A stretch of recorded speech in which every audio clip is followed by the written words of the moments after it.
আসসালামু আলাইকুম। আমি অধ্যাপক ডাক্তার সাজেদ আব্দুল খালেক, চক্ষু বিশেষজ্ঞ, ফ্যাকো সার্জন।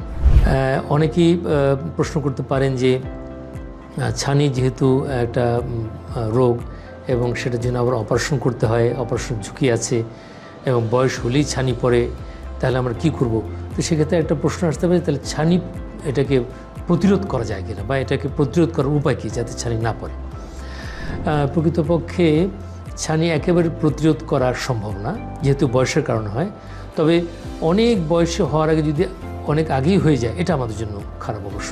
তো সেক্ষেত্রে কিছু সতর্কতা অবলম্বন করলে পরে ছানি সহজে হয় না, এবং অনেক বয়স হলেও দেখা যাচ্ছে ছানি তার পড়তেছে না। এটা ঠিক এরকমভাবে করা যেতে পারে।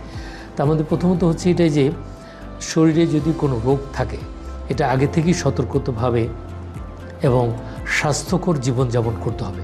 স্বাস্থ্যকর খাবার খাওয়া, ন্যাচারাল ফুডগুলোকে খাওয়া, এবং যেগুলো বাইরের খাবার, process food, ultra process food, বা যেগুলো মানে ভেজাল মিশ্রিত খাবার থেকে নিজেকে বিরত রাখা, শাকসবজি, নিরামিষ, মাছ, এবং এই ধরনের খাবারের দিকে নজর দেওয়া, এগুলো যদি করা হয় তাহলে শরীর এমনিতেই রোগ প্রতিরোধ ক্ষমতা বাড়ে। আরেকটা হচ্ছে এটাই যে যদি ডায়াবেটিস থেকে হয়েই যায়, বা হাইপারটেনশন থাকে, এবং কারো যদি ধূমপান করার অভ্যাস থাকে বা মাদকের অভ্যাস থাকে, তো সেক্ষেত্রে যদি ওই সবগুলো যদি নিয়ন্ত্রণ করা যায়, তাহলে ডায়াবেটিস খুব তাড়াতাড়ি হওয়া বা প্রতিরোধ করার ক্ষেত্রে অনেক ভূমিকা পালন করতে পারে। হয়তো হবে, কিন্তু অনেক দেরিতে, বা নাও হইতে পারে ছানি।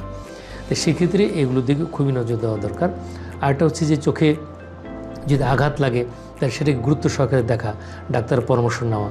আবার চোখে ধরেন কোনো অ্যালার্জি হলো, অ্যালার্জিজনিত কারণ, অথবা যে কোনো চোখের রোগের জন্য যে ড্রপ দেওয়া হচ্ছে, সেগুলো বারবার ডাক্তারের পরামর্শ ছাড়া ব্যবহার করলে পরে, বিশেষ করে যদি স্টেরয়েড থেকে থাকে, তাহলে কিন্তু আপনি নিশ্চিত ঝুঁকির মধ্যে পড়বেন। সেক্ষেত্রে যাতে ছানি না হয়, এই জন্য ডাক্তারের পরামর্শ ছাড়া চোখের ড্রপ কিছুতেই ব্যবহার করা যাবে না, এবং যতটুকু সময় বেঁধে দেওয়া হবে তার বাইরে চোখের ড্রপ কিছুতেই ব্যবহার করা যাবে না। অনেকে প্রেসক্রিপশন দেখে থেকে বারবার নিয়ে আসেন যে আমরা এই ড্রপ ব্যবহার করবো, ওই ড্রপ ব্যবহার করবো, এগুলো। তো সেক্ষেত্রে আমার মনে হয় যে যদি সুস্থ ধারা জীবনযাপন আমরা করতে পারি, আমাদের ডায়াবেটিসের অন্যান্য যেগুলো আমাদের ফ্যাক্টর শরীরের জন্য খুব অন্যান্য রোগ, যে রোগই শরীর হোক না কেন, সবগুলো রোগ যদি নিয়ন্ত্রণে রাখতে পারি, তাহলে ছানি, বর্জনিত কারণে ছানি ওঠা অনেক দেরিতে হবে, এবং অনেক ক্ষেত্রে হবেও না। এক্ষেত্রে যদি আপনাদের আরও কোনো প্রশ্ন থেকে থাকে, তাহলে আপনারা কমেন্ট বক্সে কমেন্ট করতে পারেন, আমরা এর উত্তর দেব ইনশাআল্লাহ।